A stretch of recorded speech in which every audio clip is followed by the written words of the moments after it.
Madame la ministre, bonjour. Vous vous présentez aux militants de la CFDT de Languedoc-Roussillon? Merci beaucoup, Monsieur Martins.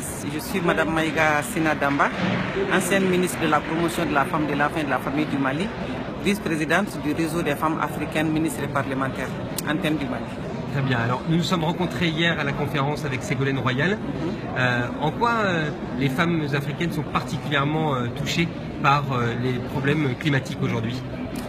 Vous savez, en Afrique, les femmes à la base sont en contact quasi permanent avec les éléments de la nature toute la journée pour la conduite des activités à la maison, au champ, notamment à travers la recherche de l'eau potable pour la famille, à travers la recherche de bois pour les cuissons, à travers également l'entretien des petits périmètres maraîchers, les travaux champêtres. On peut dire qu'en Afrique, les femmes à la base sont en contact permanent avec la nature.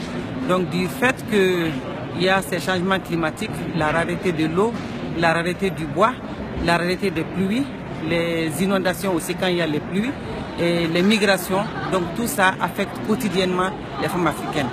Je parle par exemple de la migration qui est un sujet d'intérêt général aujourd'hui.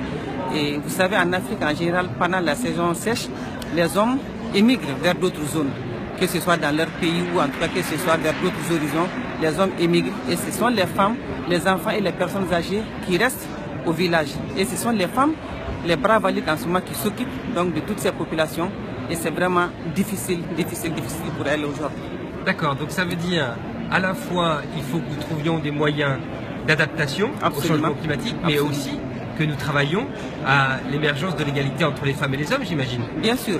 Et cette question d'égalité aussi est une question d'actualité en Afrique aujourd'hui. Moi, quand j'étais ministre de la promotion de la femme, j'ai conduit mon pays à l'élaboration d'un document de politique nationale genre, qui a été adopté par le gouvernement et qui prend en amont toutes ces questions d'accès à l'éducation, d'accès à la terre, d'accès aux énergies nouvelles et renouvelables, d'accès aux fonciers,